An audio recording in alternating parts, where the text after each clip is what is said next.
C'est là que ça se passe, c'est vrai. Eh bien, nous allons écouter. Allez, ça va, la soirée a été dure, Mathieu? Je sens que la soirée a été dure pour Mathieu. Quelques verres. Quelques Pourtant, verres l'Euro, hier c'est soir. terminé. Il fait Oui, nuit. l'Euro, c'est Il y a fini, plus de Mathieu. match, Oui, Mathieu, C'est encore le nuit, soir. c'est tard. C'est ça. Il y a des bouteilles à J'ai finir. pas tout Oui, oui, il n'a pas tout fini.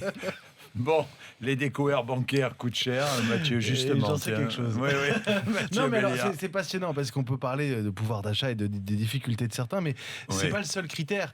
Parfois, on peut être très à l'aise financièrement et quand même être à découvert. Est-ce que vous êtes du genre à être à découvert facilement chaque mois? Il y a ceux que ça fait transpirer, avoir les mains moites, que de s'approcher du zéro, et puis ceux qui dépassent allègrement le zéro. Vous allez nous dire ce qu'il en est pour vous. En tout cas, je vous apprends juste que ça coûte 60 €. 59,80 € pour être précis, chaque année, à chaque client en moyenne, que c'est découvert. Et encore, on parle que des découverts autorisés. Des frais retenus sur les découverts les banques autorisés. gagnent beaucoup d'argent sur les découvertes, énormément. Pensez-y quand ils vous appelleront pour vous gronder. 36%, Mathieu Roux, c'est bien ça? C'est 36% des 36% Français qui des veulent Français. voir Emmanuel Macron candidat en 2017. Et particulièrement chez les électeurs de droite qui sont 53% à vouloir le voir candidat. Sondage Odoxa dans le Parisien ce matin qui nous apprend aussi que 52% des Français, plus de la moitié, pensent qu'Emmanuel Macron devrait démissionner du gouvernement dès aujourd'hui.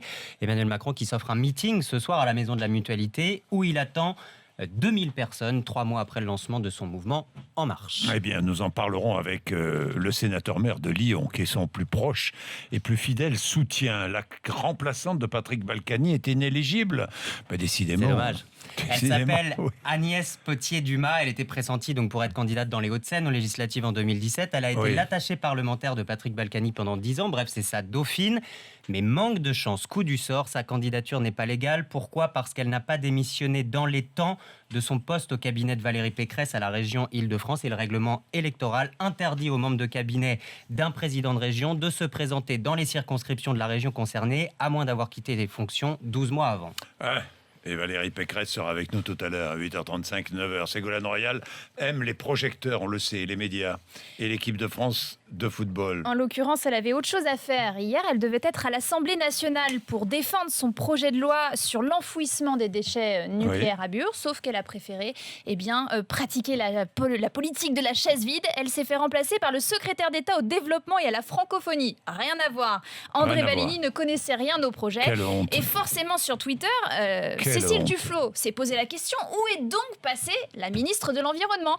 Quelques minutes plus tard, sur Twitter, on voit la ministre poster une petite photo d'elle et de Grisou. Elle était avec Griezmann. Voilà. Et voilà. Elle a préféré faire un bisou Griezmann. aux joueurs de l'équipe de France, déjeuner avec eux à l'Élysée, plutôt que de défendre ce projet qui a fini par être adopté hier Vous soir. voulez que je vous dise? C'est nul. Voilà. Deuxième tour de table, second, puisqu'il n'y en aura pas 3. David Cameron quitte donc le 10 Downing Street en chantonnant Pauline Baduel. C'est la vidéo qui fait le tour du web depuis hier. Après l'annonce de sa démission, il avait oublié que son micro était allumé et clairement, il ne semblait pas vraiment triste de quitter son poste. Écoutez. Thank you very much.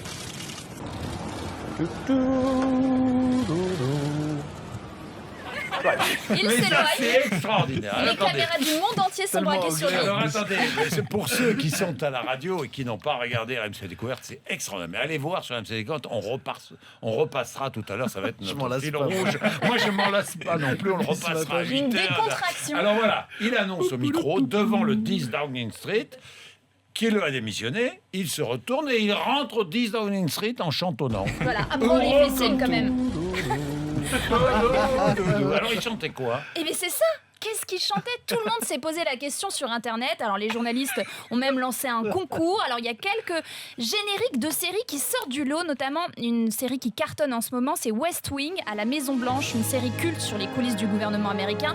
Mais on retrouve vraiment pas l'idée du doudou. Non, c'est pas tout à fait ça. hein. C'est pas tout On va à fait ça. réécouter, François, il faut l'avoir en boucle. Il faut l'avoir en boucle. Et l'autre choix Alors on va lancer potentiel, un concours. l'autre choix, attendez, il en reste Oui. un, c'est peut-être Winnie l'ourson. C'est plus joyeux, c'est plus bucolique, on ne sait pas. Non, mais Ce serait y a tellement pas- bien que ce y a soit pas- ça. David Cameron et Seul Winnie David l'ourson. a la réponse. Je quitte le poste de Premier ministre et je vais rejoindre Porcinet. Allez, on réécoute. On va réécouter. Il y a quelque chose, hein. Bon, on va trouver. Personne. Il va être interrogé, évidemment. Évidemment. Les enfants. Oui. Les enfants ont raison de sucer leur pouce, Pauline. Ça, c'est une excellente nouvelle. Moi, j'ai eu l'interdiction de sucer mon pouce quand Quoi j'étais petite. Voilà, Moi, ça je m'a l'ai sucé. Vous avez traumatisée. sucé votre pouce, vous? Non. Moi, je l'ai sucé, mon pouce. Et Ouais, moi vous, aussi. Mathieu? Vous Non. avez comme Mathieu. Oh là Une là tétine. là là là. Et Et alors? figurez-vous que c'est bon pour la santé. Bah évidemment. Pourquoi? Parce que si on suce son pouce quand on est petit, eh ben, on stimule nos défenses immunitaires et du coup on a moins d'allergies lorsqu'on atteint l'âge adolescent ou l'âge adulte. Ce sont des chercheurs néo-zélandais qui ont fait cette étude auprès de 1000 enfants et il est vrai que les enfants qui ont sucé leur pouce ou même rongé un peu leurs ongles quand ils étaient petits ont moins d'allergies, notamment les allergies cutanées. Mais attention, ils n'incitent pas pour autant à sucer le pouce. Pourquoi? Parce qu'on peut avoir des déformations, tout ça, les dents, Oui. c'est pas très joli. Ça dépend. Les conductrices ne font plus peur. Moi, je suis favorable au pouce.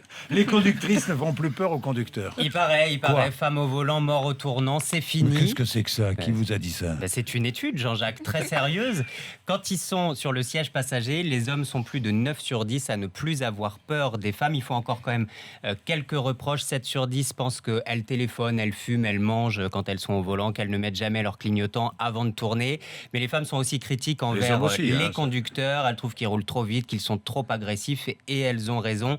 Les hommes sont impliqués dans 3 accidents sur 4. Oui. Combien vont toucher les bleus? 250 000 euros. Ah bon? Moi j'avais retenu un chiffre, c'était 300 000 euros s'ils remportaient la finale. Et du coup je me suis dit les pauvres ils vont pas avoir ces 300 000 euros. Mais Oui. en fait pour la qualification ils ont quand même 250 000 euros. C'est la prime 250. allouée par la fédération aux joueurs de l'équipe de France.